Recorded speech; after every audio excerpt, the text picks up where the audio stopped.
좀 전에 저는 시편 119편 49절에서 56절까지 말씀을 읽었습니다. 오늘 주와 함께 걷는 나그네, 주와 함께 걷는 나그네라는 제목으로 말씀을 전하려고 합니다. 성경에는 우리 내용들을 장으로 나누어져 있는데요. 가장 긴 장이 시편 119편입니다. 22개의 연으로 되어 있고요. 각 연마다 8개의 행이 되어 있으니 전체 절은 176절입니다. 119편 바로 전전장인 117편 같은 경우에는 2절밖에 없습니다. 가장 짧은 절이에요. 어떤 성경의 장은 짧고 2절로 되어 있고 또 어떤 성경의 장은 방금 읽은 부분입니다마는 시편 119편처럼 176절로 되어 있습니다. 왜 그랬을까요? 특히 시편 119편은요. 히브리인들이 사용하는 히브리어 알파벳 22자를 각 연의 각 달랑의 첫 글자로 했습니다. 예를 들면 우리로 말하면은 가나다라 마마사 그러면은 가로 시작하는 내용들, 나로 시작하는 내용들, 그렇게 히브리 알파벳 22개로 각 달랑마다 8개 행으로 했으니 176절이 된 것이지요. 여러분, 이것은 굉장히 중요한 의도가 담겨 있습니다. 우리가 말을 하거나 글로 표현하거나 할 때는 글자가 필요합니다. 알파벳이 있어야 되는 거지요. 이처럼 히브리인들은 자신들이 사용하는 22개의 글자를 가지고 글로 쓰든 말로 하든 모든 삶의 영역에 있어서 하나님 말을 높여드리고 주님을 사랑하는 것을 표현하는 그러한 의도가 시편 119편에 담겨 있습니다. 그 중에 오늘 제가 읽어드린 이 말씀은 7번째 연인 히브리 알파벳으로는 자인이라고 하는 단어로 사용하는 그러한 내용입니다. 특이한 것은 여러분, 시편 119편의 내용을 보면 가장 많이 등장하는 단어가 있습니다. 율법, 규례들 이란 뜻입니다. 율법의 동의어라고 하면은 증거들, 법도들, 계명들, 말씀, 약속 이러한 동의어들이 있습니다. 그런 단어들이 계속해서 반복한다는 거죠.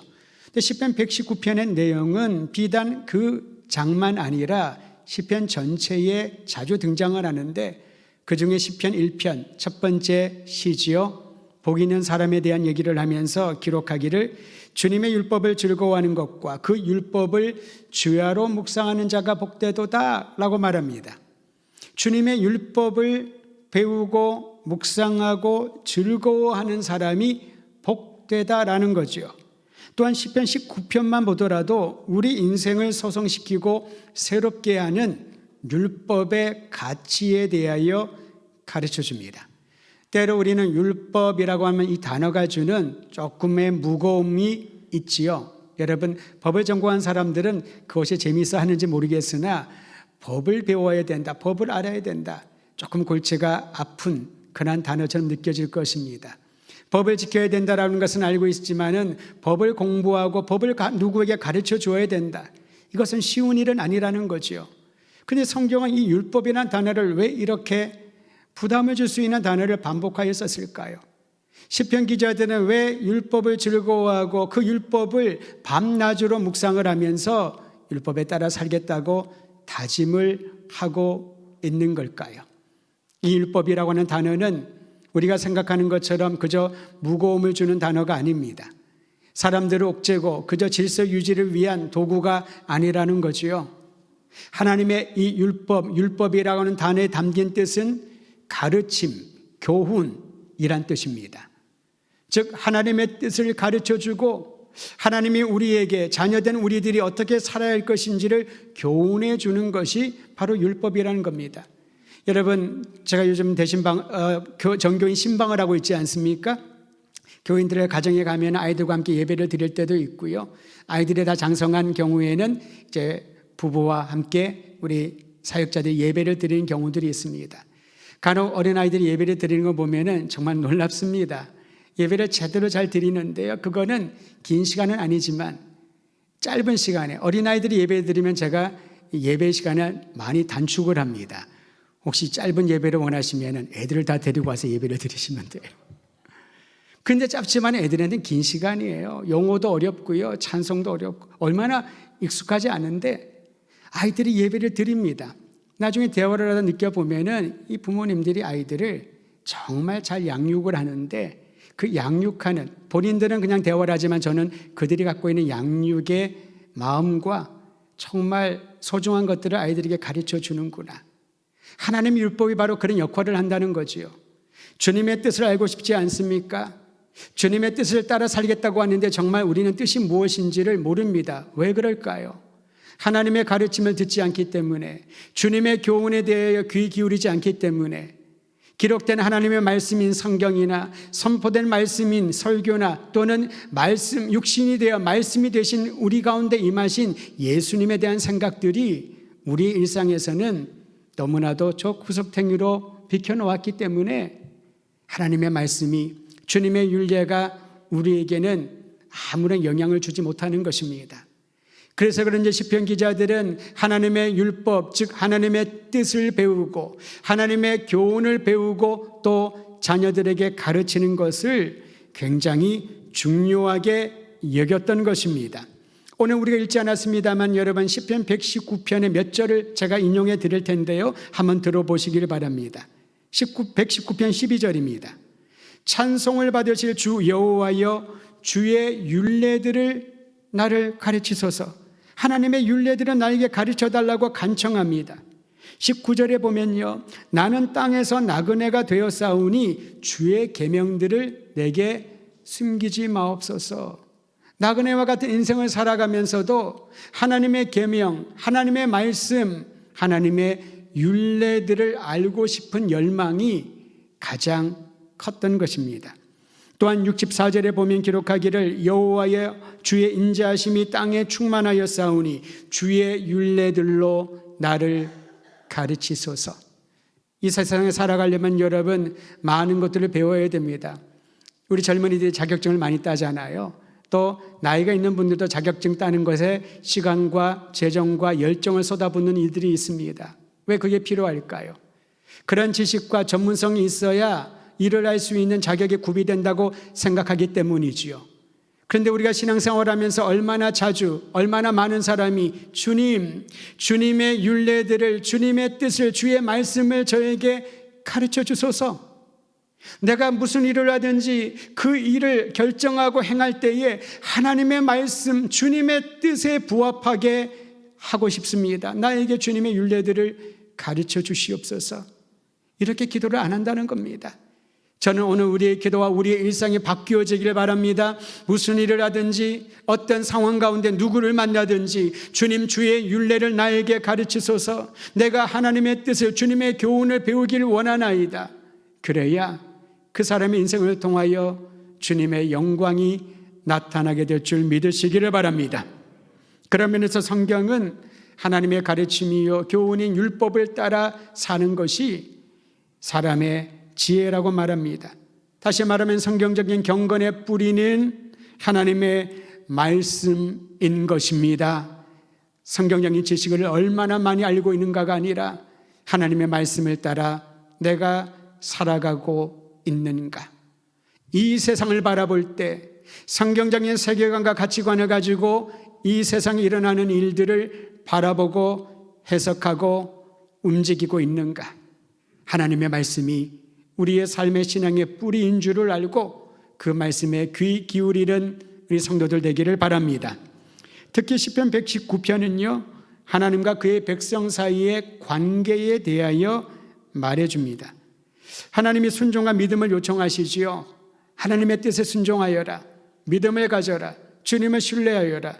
여러분 이 이유가 무엇일까요? 친밀하고 인격적인 관계에 들어가기 위함입니다. 우리 인간관계도 그렇지 않습니까? 내가 믿는 사람은 그가 무슨 말을 하든지 그저 신뢰가 됩니다. 보증을 하지 않아도 그 사람을 믿잖아요. 그러다가 또 믿었던 사람에게 발등에 찌거나 또 뒤통수를 맞게 되고 그러면은 얼마나 낙심하고 사람에 대한 신뢰가 자꾸 깨어지지 않습니까? 그러기에 우리는 하나님을 믿는 것도 사람과의 관계의 연장선에 있는 것처럼 보입니다.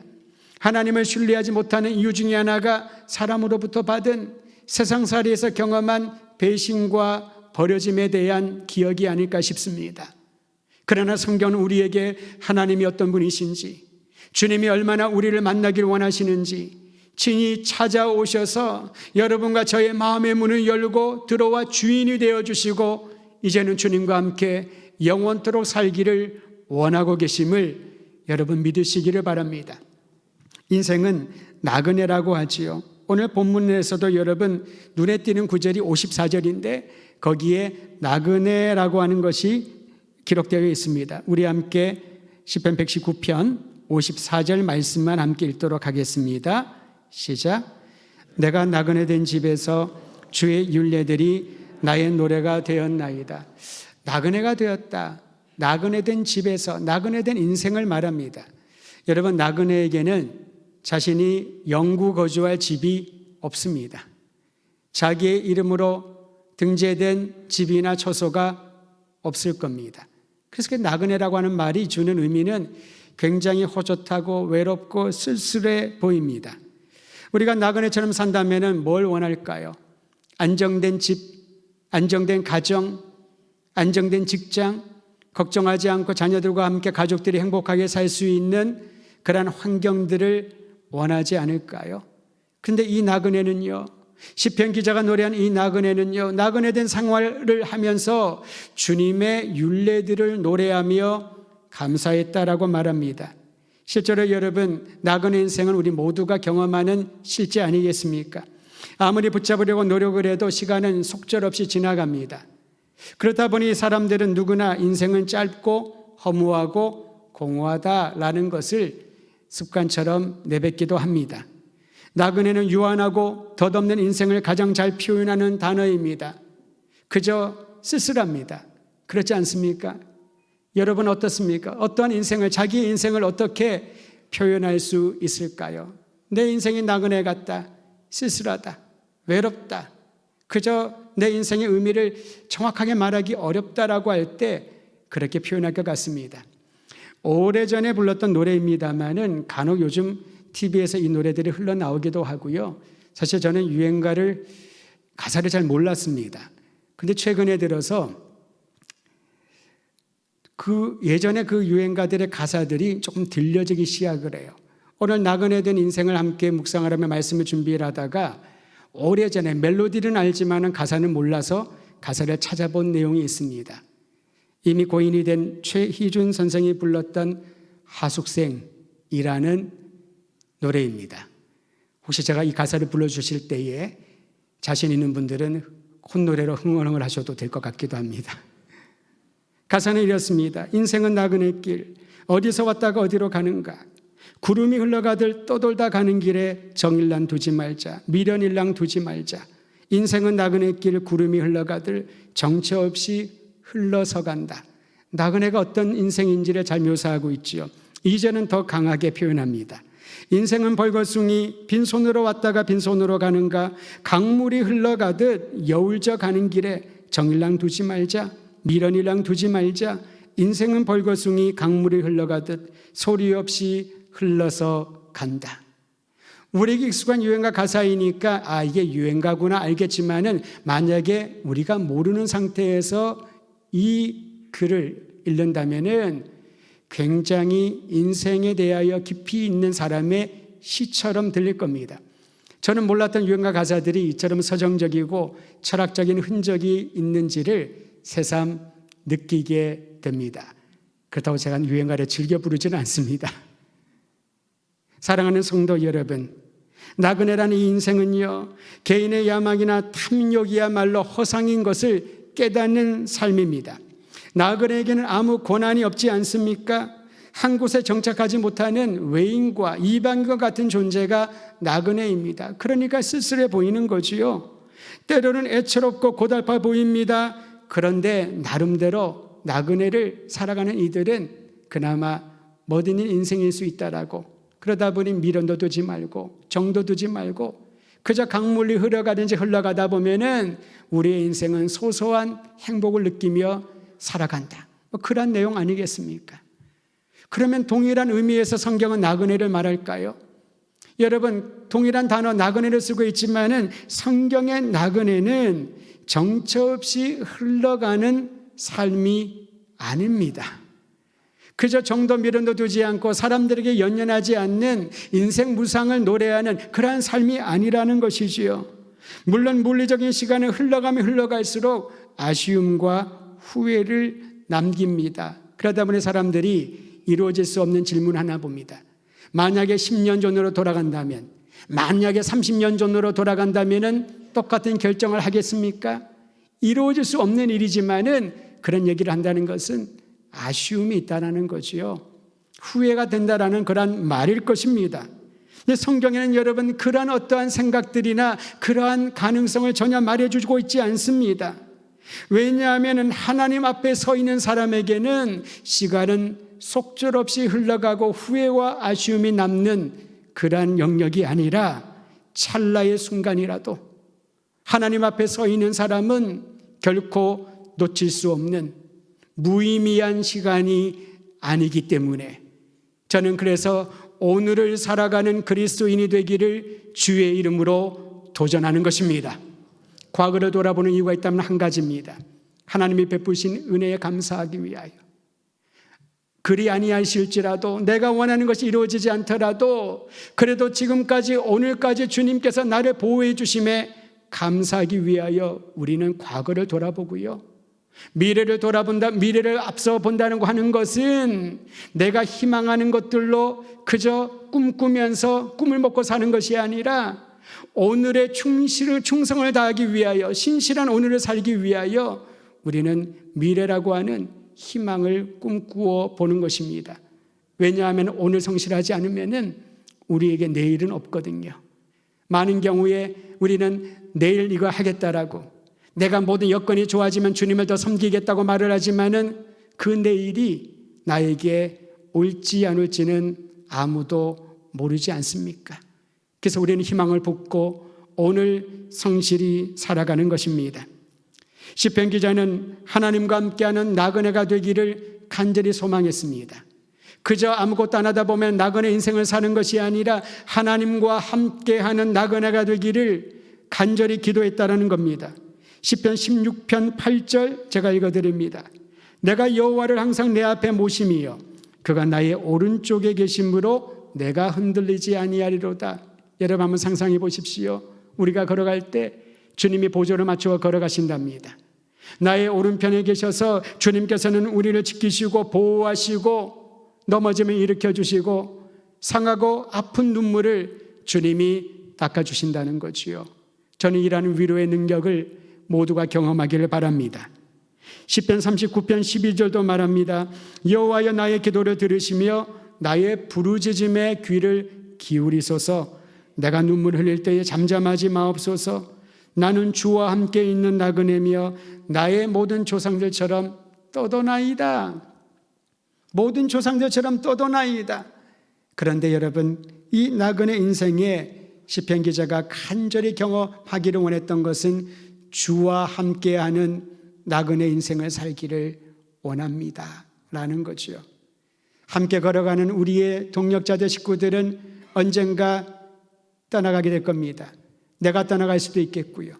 그런데 주님께서는 우리가 이 땅에 사는 나그네 인생에 늘 함께 하시며 영원토록 동행하시기에 그 약속을 신뢰하며 시편 기자는 간절히 소망했던 것입니다.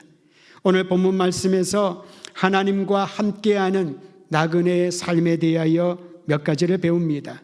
첫 번째는요, 하나님께서 말씀하신 것을 기억해 달라는 새로운 기도의 제목을 가지고 살라고 요청합니다. 49절이지요.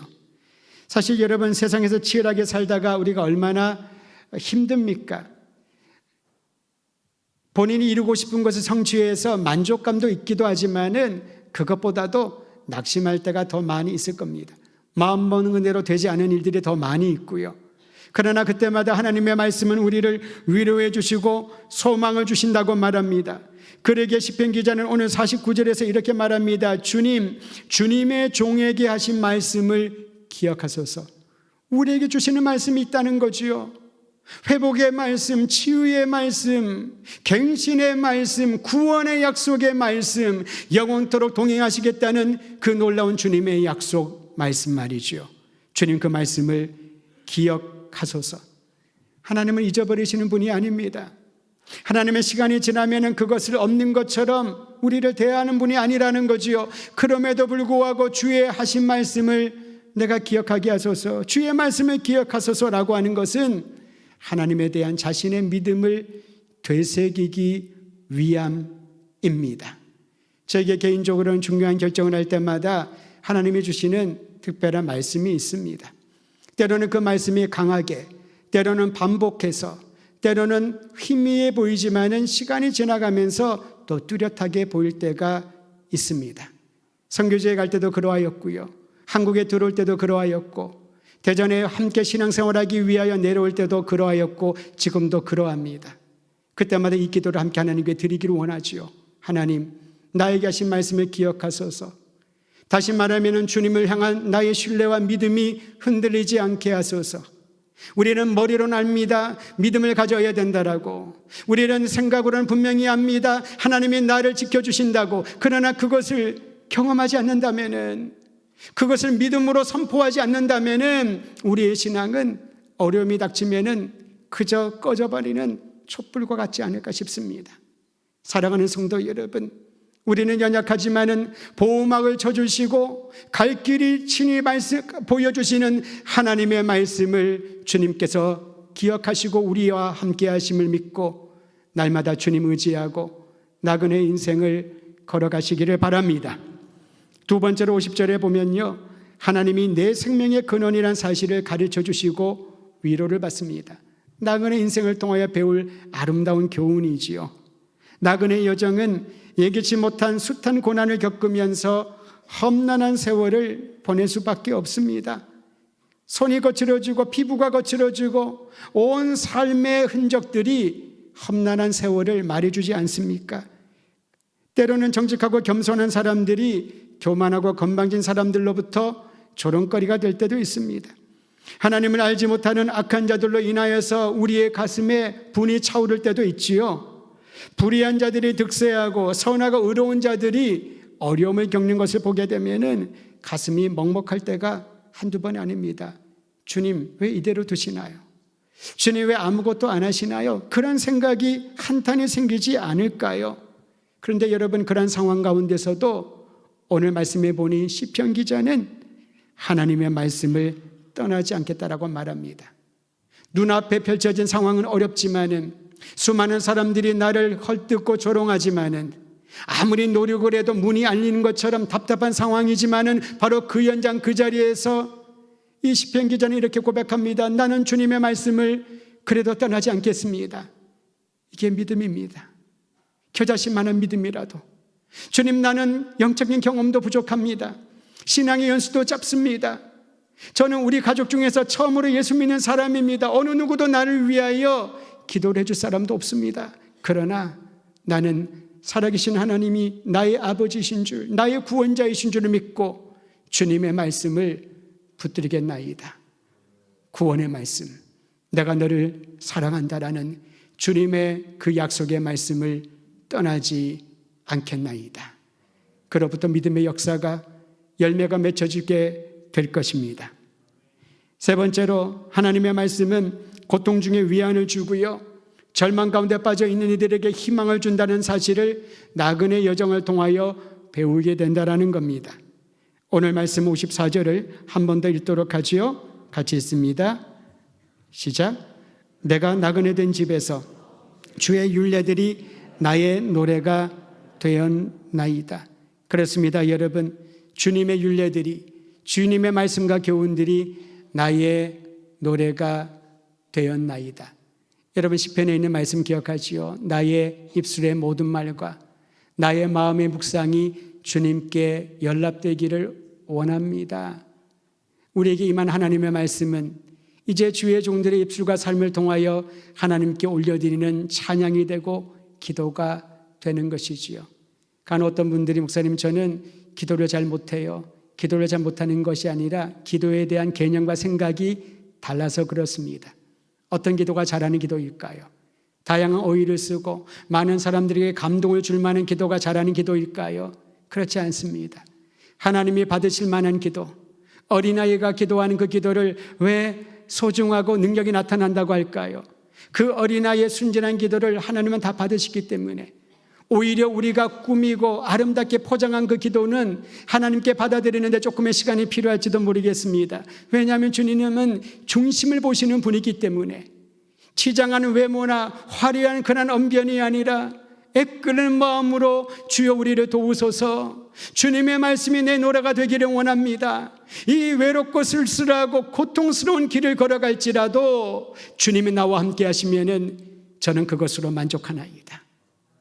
이것을 가르쳐 주시기 위하여 나그네 인생에 들어서게 하셨던 것입니다. 나그네임에도 불구하고 55절에 보니까요, 밤에도 하나님의 이름을 기억하고 하나님의 율법을 지켰답니다. 여러분, 밤에 생각이 많이 나지요. 누가 그러더군요. 역사는 밤에 일어난다고. 밤에 모여서 계획을 많이 짜고요. 새벽녘에 이 동이 트기 전에 행동을 취하는 경우들이 얼마나 많이 있습니까? 역사를 읽어보면 그렇지 않습니까? 왜 그럴까요? 맑은 정신으로 대낮에 계획을 세우지 왜 밤에 그럴까요? 은밀한 계획이기 때문에, 밤에 사람들의 생각이 더 활발하기 때문에 그렇다고 볼 수가 있는 것입니다. 그런데 여러분, 밤에도 하나님의 이름을 기억하며 하나님의 율법을 지킨 것이 하나님과 함께하는 나그네의 인생인 것이지요. 저는 여러분의 밤이 하나님과 함께함으로, 주의 말씀을 묵상함으로 새로운 경험을 하게 되기를 주의 이름으로 축복합니다. 사랑하는 성도 여러분, 시편 기자가 확신 가운데 우러나오는 신앙의 고백이 있습니다. 그 고백이 우리 모두의 고백이 되기를 바라면서 오늘 말씀 마지막 절을 함께 읽습니다. 56절입니다. 시작. 내 소유는 이것이니 곧 주의 법도들을 지킨 것입니다. 이 말씀의 새번역 성경은 이렇게 번역을 했습니다. 주님의 법도를 따라서 사는 삶에서 나의 행복을 찾습니다. 사람들은 행복을 찾아 살아가지 않나요? 나그네라 할지라도 행복을 찾을 것입니다. 그런데 여러분, 진정한 행복이 무엇이라고 오늘 성경은 우리에게 도전하고 있는지, 주님의 법도를 따라 사는 것이 저의 행복입니다.